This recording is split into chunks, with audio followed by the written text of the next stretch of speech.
There was a time when doctors actually advertised cigarettes, when smoking was permitted in hospitals, when ashtrays were on every desk and every waiting room and staff room. And if you questioned it, then you were the weird one. You were called extreme. Now, obviously, I'm too young to remember this. I'm only 33.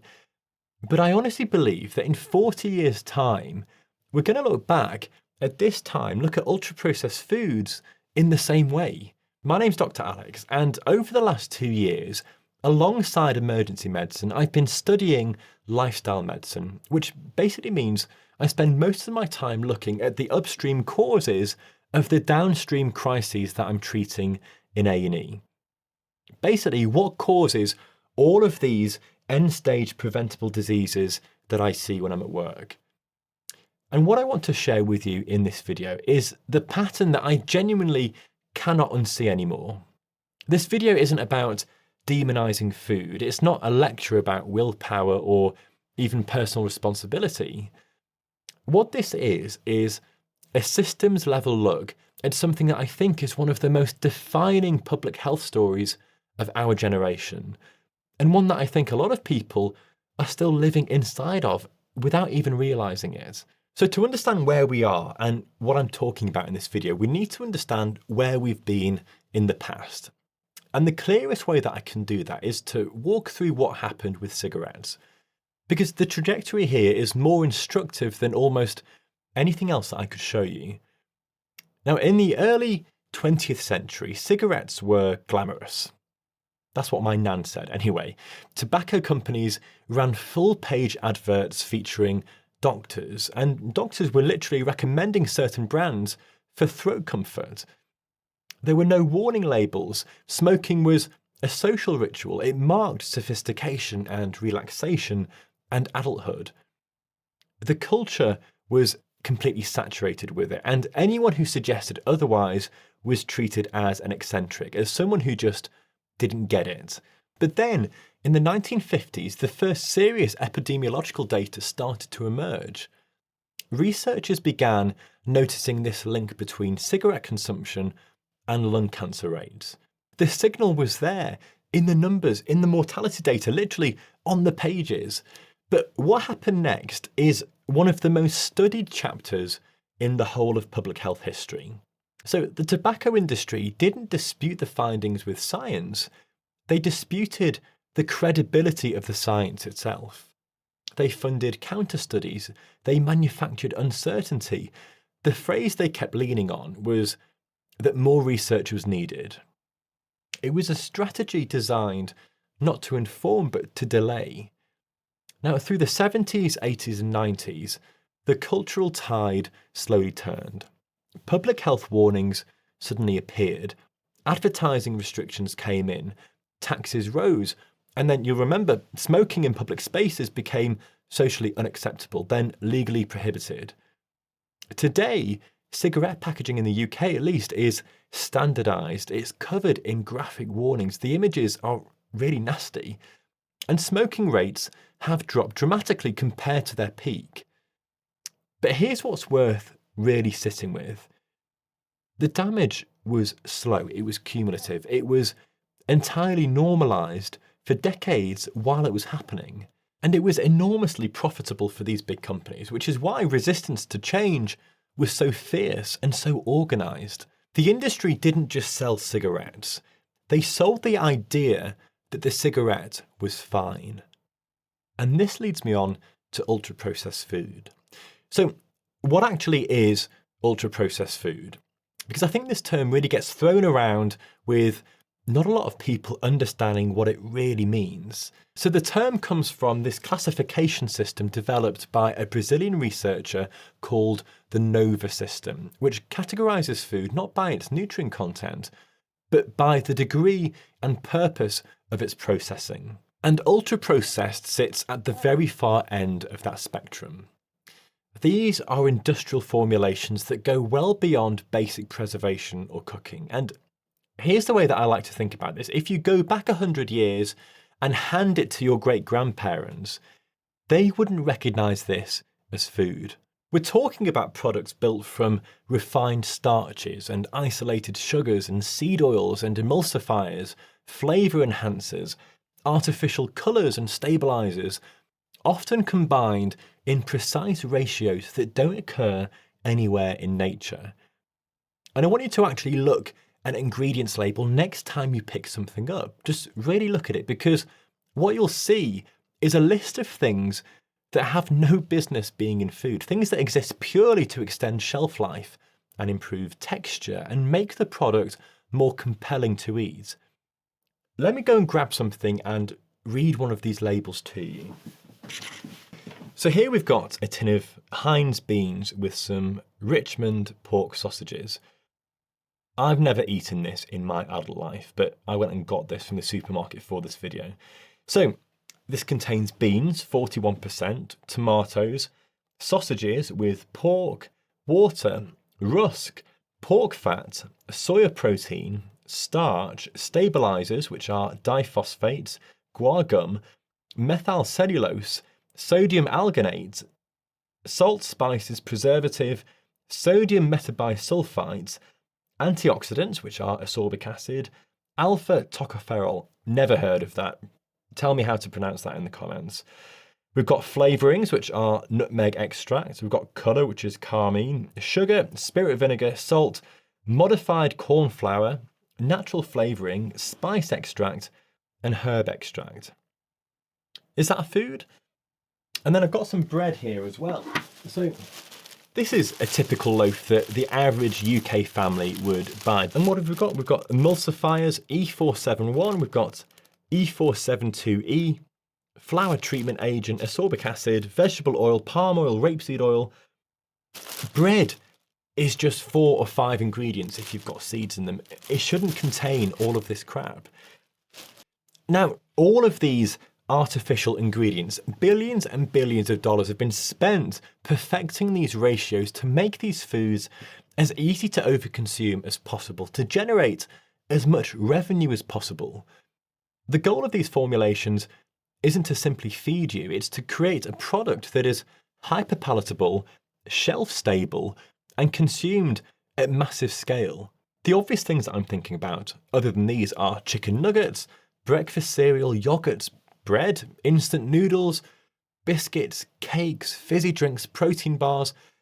The category is enormous, but it spans everything from budget supermarket food to products that people think are healthy. In the UK and the US, estimates suggest that ultra-processed foods account for probably somewhere between 50 and 60% of total calorie intake across the whole population. Just pause on that for a second.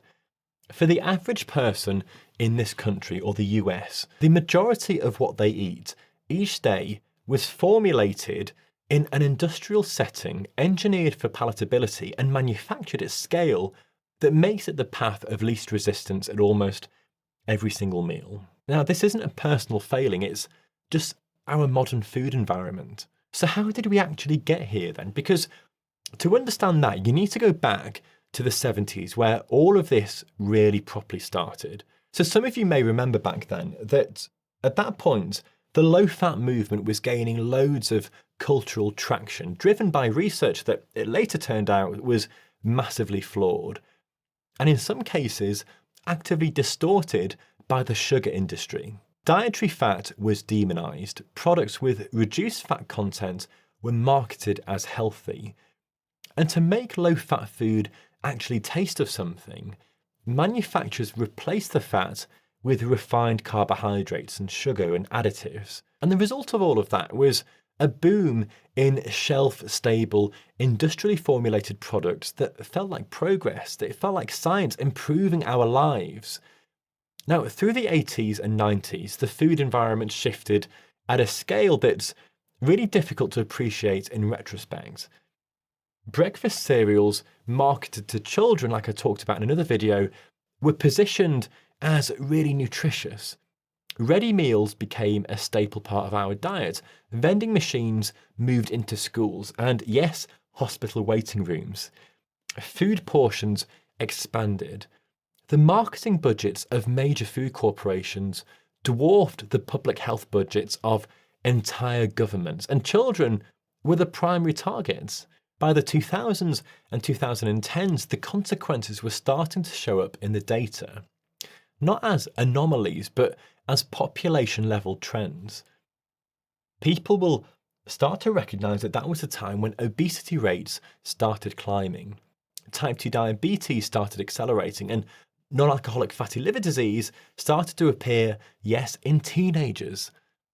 Metabolic syndrome, which is this cluster of conditions including high blood pressure, high blood sugar, excess abdominal fat, and abnormal cholesterol, became so common in clinical practice that it just started to feel normal. How many of you know someone that's obese or has high blood pressure or diabetes? It's been normalized in this culture. And here's the line that I think crystallizes this entire story. Smoking rates fell. Chronic disease didn't. We succeeded in changing one behavior, while another driver of completely preventable illness quietly became the default architecture of our entire food system. Now, this bit of the video requires a bit of care because it's really easy to slide into conspiratorial tone that actually undermines the whole argument. So I want to be really precise about this. The tactics used by the tobacco industry during the decades when the evidence was mounting against it are now well documented in historical and academic record. They were funded research designed to produce doubt. They attacked the credibility of independent scientists. They framed public health regulation as government overreach. And most effectively, they shifted the narrative towards personal responsibility. And this is really important. The idea that smoking was a choice and therefore a private matter. The implication being that if you got cancer, well, that was on you. Food industry parallels aren't identical, obviously, but they exist and they are documented. Major food corporations have funded nutrition research in ways that have genuinely, and I mean genuinely, shaped dietary guidelines in this country and in the US. Industry-funded studies on the health effects of sugar consistently reach different outcomes than independently funded ones. And that's not just me speculating, that's a pattern that researchers have formally analysed and published. The reformulation argument that I mentioned earlier, this idea that adding vitamins to a highly processed cereal somehow makes it healthy, has been used to reframe products without addressing their fundamental composition at all. Portion control narratives place the entire burden on the consumer, while the products themselves are engineered to drive overconsumption. It's crazy when you think about that. And physical inactivity has been positioned, often with industry backing, as the primary driver of obesity. It's all about the person not doing enough exercise. This is a framing that very conveniently sidesteps the dietary question entirely. And I want to be clear here, this isn't really a political point necessarily. Governments of all parties rely on relationships with any big company, but particularly large food corporations. These are major employers, they are major taxpayers. A structural change in the food environment is really, really complicated for reasons that have nothing to do with ignorance and everything to do with the economics of the system that we've built. But that context matters if you want to understand why change is so slow and why the evidence hasn't translated into policy at anywhere near the speed that the science would suggest that it should.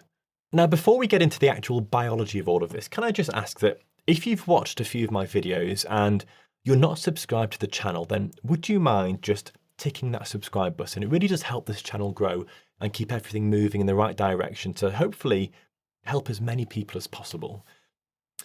Anyway, thank you for that. So let's talk about the actual biology of all of this. And this is where my clinical background becomes quite relevant, because understanding what ultra-processed food actually does inside the body completely changes how you see this question.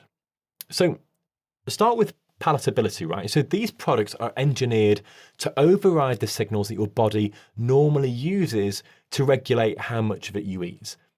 Satiety, which is that feeling of fullness and genuine satisfaction after a meal, is mediated by a cascade of hormones and neural agents that evolved in a world of whole foods. Ultra-processed formulations, particularly the combination of refined carbohydrates and fat and salt, in those specific ratios, can blunt those signals in ways that whole foods simply don't.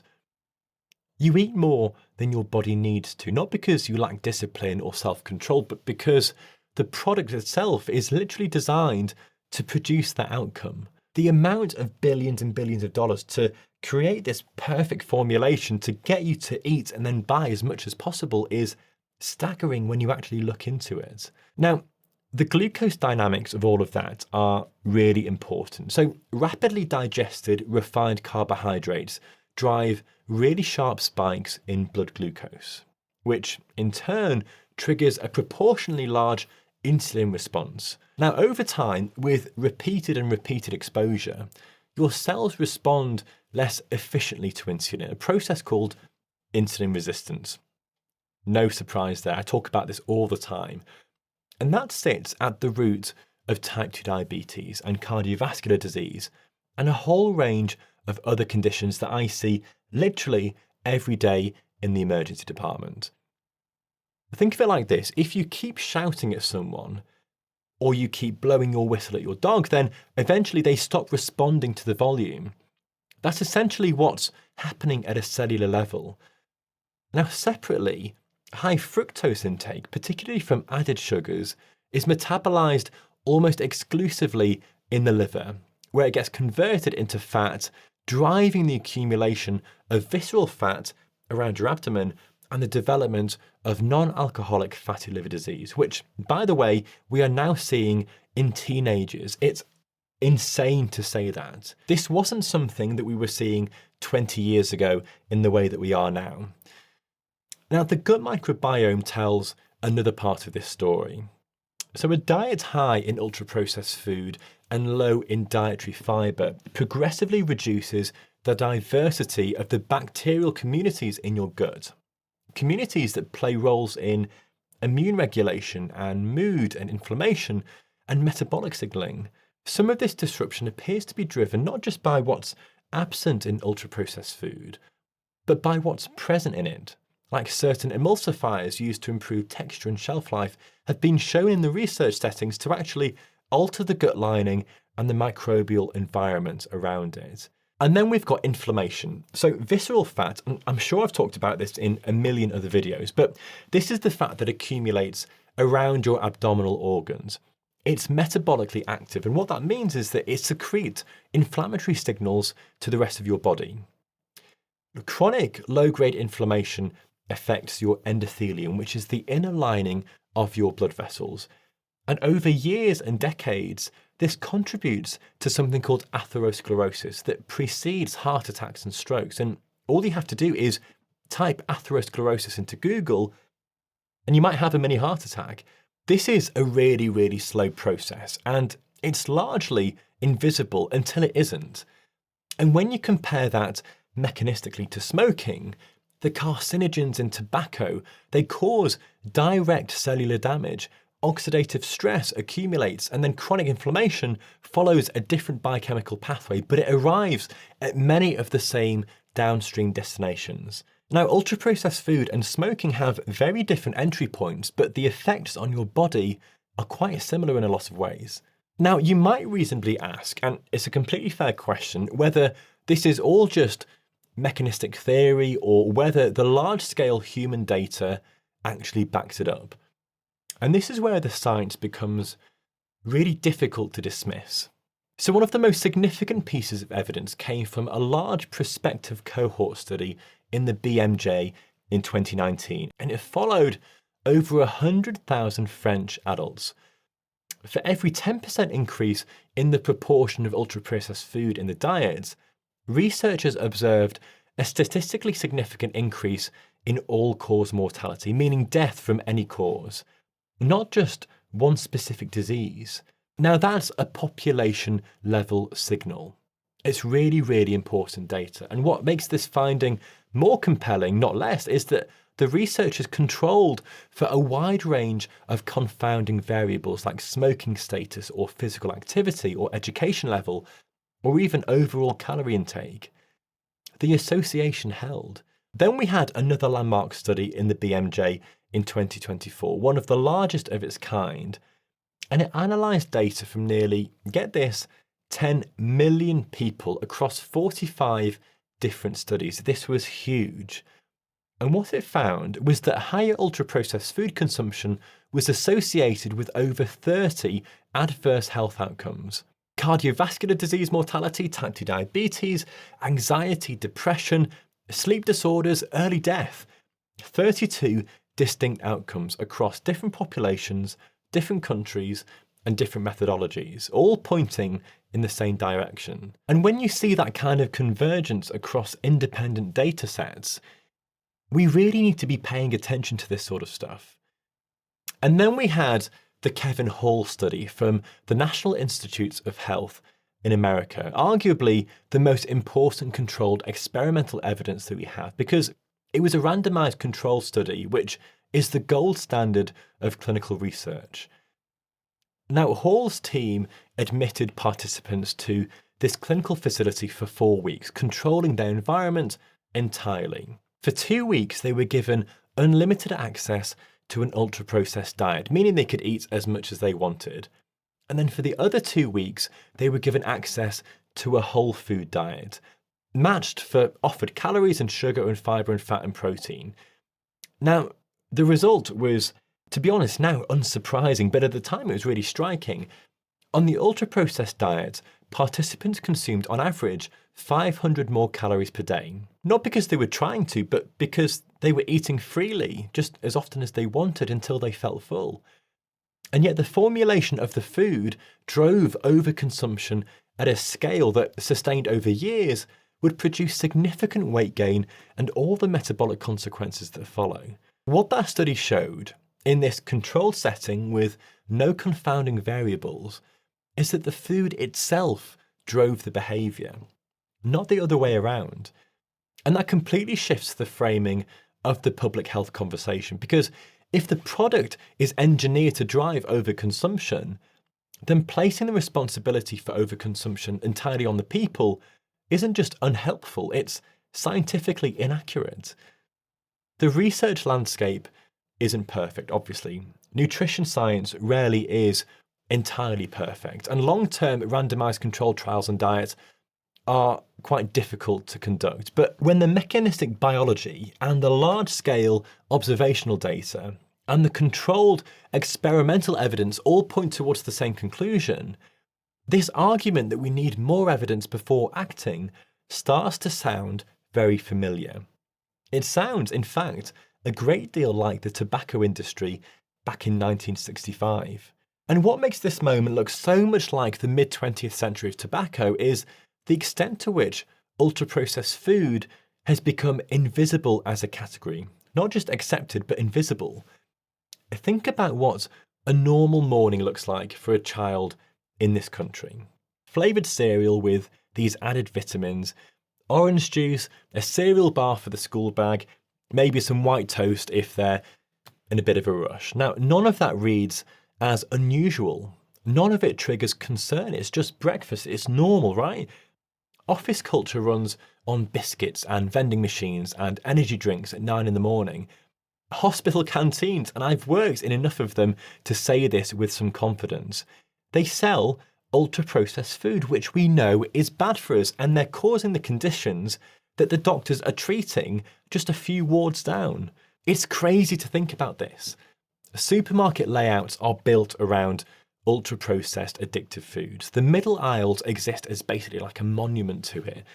There was a time when pregnant women smoked, not because they were reckless or uninformed by the standards of their day, but because the culture told them it was fine.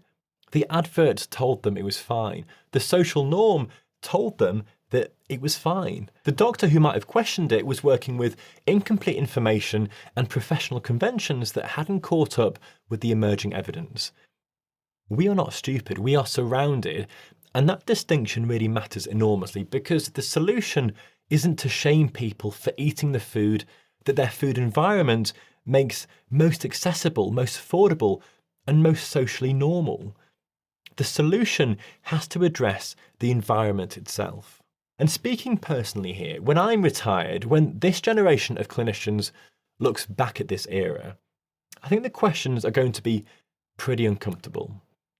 Why did we allow half of calorie intake to come from industrially formulated products for decades while chronic disease was climbing? Why did metabolic syndrome become so prevalent that clinicians started treating it as a baseline rather than a risk signal? Why were children the primary marketing targets of an industry whose products were driving the very conditions that were bankrupting healthcare systems? The data was there. It's not as if this signal was absent. These big cohort studies that link ultra-processed food to all-cause mortality, the mechanistic research on insulin resistance and gut microbiome disruption, this has been accumulating for years and years. The delay is not scientific, it's political and economic and cultural. What comes next, I think personally, will follow the cigarette timeline more closely than the food industry would like. Warning labels on ultra-processed foods are already being discussed. Advertising restrictions targeting children have already started to be implemented. A cultural shift is beginning.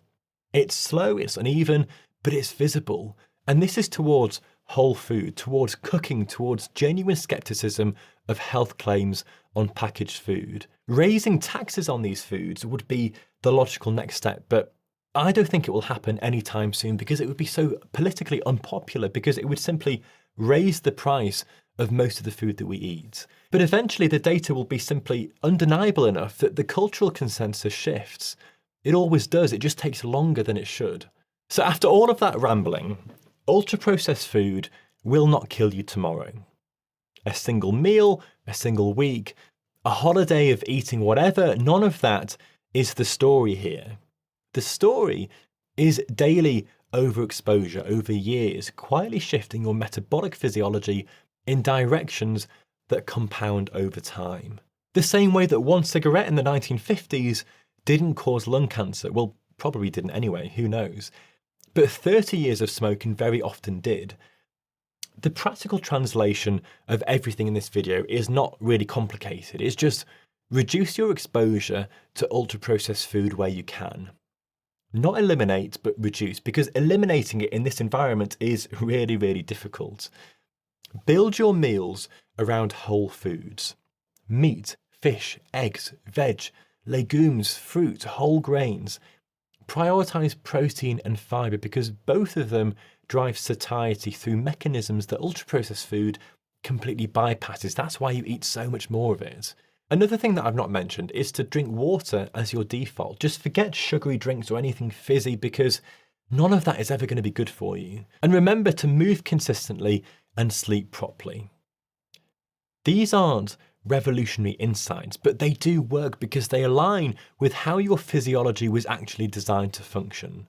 This video isn't about pushing perfection on anybody. I'm certainly not perfect. Nobody lives in a food environment where perfection is even possible, to be honest, or even desirable maybe. It's about defaults. What does your typical day look like? What does your typical week look like? Because that's where physiology is made, and that's where chronic disease either develops or it doesn't. We beat smoking in this country, not completely, not everywhere, but culturally, legally, medically, we shifted the consensus in a way that has saved millions of lives. Surely the question has to be now whether we can recognize a parallel story while we're still inside it, whether we can see the era that we're in with the same clarity that history will eventually provide. I think we can. I think that's already beginning, to be honest. And I think the generation that grows up after this will find it genuinely difficult to understand how we ever normalized this for as long as we did. The question is whether we change in time or whether we become another warning in somebody else's history book.